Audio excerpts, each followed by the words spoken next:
KSRTC പറ്റി ഈ അടുത്ത കാലത്തുണ്ടായിട്ട് നിരീക്ഷണങ്ങളിലൊന്ന് ജനങ്ങളോടുള്ള ഇടപെടൽ മെച്ചപ്പെട്ടിട്ടുണ്ട്. ചെറിയ വണ്ടികളിൽ പോലും ഇപ്പോൾ മൊബൈൽ ചാർജിങ് ഉണ്ട്, വൈഫൈ ഉണ്ട്, പുതിയ വണ്ടിയിൽ വൈഫൈ ഉണ്ട്, GPay ഉണ്ട് എല്ലാത്തിലും. അപ്പോൾ യൂസർ ഫ്രണ്ട്ലി ആയിട്ടുണ്ട് എന്നുള്ളൊരു അത് എങ്ങനെ ആലോചിച്ച് നടപ്പിലാക്കിയൊരു നീക്കമാണ്. അത് ഈ ഡിജിറ്റലൈസേഷൻ്റെ ഭാഗമായിട്ടാണ്. ചില്ലറയ്ക്ക് വേണ്ടി ഒരു വഴക്കുണ്ട്.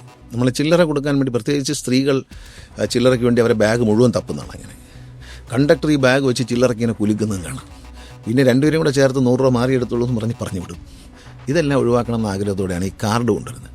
കാർഡ് ഭയങ്കര സക്സസ് ആണ്. കാരണം ഈ 90,000 കാർഡാണ് ആദ്യം അടിച്ചു വന്നത്. 90,000 കാർഡും വിറ്റു. 5 ലക്ഷം കാർഡ് കൂടി ഞങ്ങൾ അടിക്കാൻ വേണ്ടി കൊടുത്തു. അതിൽ 30,000 കാർഡ് കഴിഞ്ഞ ദിവസം വന്നു, ഒരു 3-4 ദിവസം മുമ്പ്.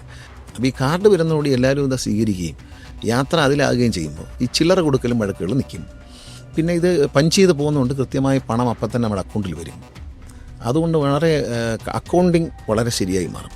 ഇപ്പോൾ ക്യാഷ് കൈകാര്യം ചെയ്യുന്നിടത്താണ് ചില വെട്ടിപ്പുകളും തട്ടിപ്പുകളും ചില അബദ്ധങ്ങളും ഒക്കെ പറ്റാറുണ്ട്. ഇത് ചിലർക്ക് അബദ്ധം പറ്റാം, ചിലർക്ക് മനഃപൂർവ്വമായിട്ട് ചെയ്യാം. അങ്ങനെയുള്ള ആളുകളൊക്കെ ഉണ്ട്. അതെല്ലാം ഒഴിവായി കിട്ടും പരമാവധി. പിന്നെ ഇപ്പം നമ്മളൊരു മീൻ വാങ്ങാൻ ഒരു വണ്ടി നമ്മുടെ മുമ്പിൽ വന്നെന്നാലും GPay ചെയ്തിട്ടാണ് നമ്മൾ എടുക്കുന്നത്. അപ്പോൾ ആ സംവിധാനങ്ങളൊന്നും ഇല്ലെങ്കിൽ ഇന്നത്തെ കാലത്തിനനുസരിച്ച് നമുക്ക് മാറാൻ കഴിയില്ല. അപ്പോൾ അതുകൊണ്ട് ആ സംവിധാനങ്ങളെല്ലാം കൊണ്ടുവന്നു.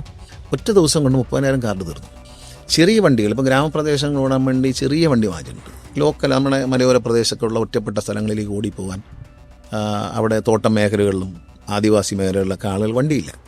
അതിന് വേണ്ടിയിട്ട് നമ്മളൊരു വണ്ടി വാങ്ങിച്ചു. ആ വണ്ടിയിൽ പോലും വൈഫൈ ഉണ്ട്. ഒരു 1 GB വൈഫൈ നമ്മൾ ഫ്രീ ആയിട്ട് ഈ പ്രീമിയം സൂപ്പർ ഫാസ്റ്റ് മുതൽ എല്ലാ വണ്ടിയും കൊടുക്കുന്നുണ്ട്. ഇപ്പോൾ വന്ന ഈ വണ്ടികളിലെല്ലാം വൈഫൈ ഉണ്ട്. അത് എല്ലാ സീറ്റിലും മൊബൈൽ ചാർജറുണ്ട്. കാരണം എല്ലാവർക്കും മൊബൈലുണ്ട്. ചിലപ്പോൾ നമ്മുടെ ഫോണിൻ്റെ ചാർജ് തീരുന്ന ടെൻഷനിലായിരിക്കും നമ്മൾ.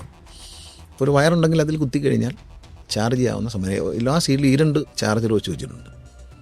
ഒരു കാലത്തിൻ്റെ ആളുകളുടെ ഈ ഉപഭോക്താവിൻ്റെ ഒരു താല്പര്യമുണ്ട്. ആ താല്പര്യത്തിന് മുൻതൂക്കം കൊടുത്തിട്ടാണ് ഈ വണ്ടി വാങ്ങിച്ചിരിക്കുന്നത്. ഇത് KSRTCയുടെ താല്പര്യം മുൻനിർത്തിയല്ല, യാത്രക്കാരൻ്റെ താല്പര്യം മുൻനിർത്തിയാണ് പുതിയ വണ്ടികൾ ഡിസൈൻ ചെയ്തിരിക്കുന്നത്, വാങ്ങിച്ചിരിക്കുന്നത്.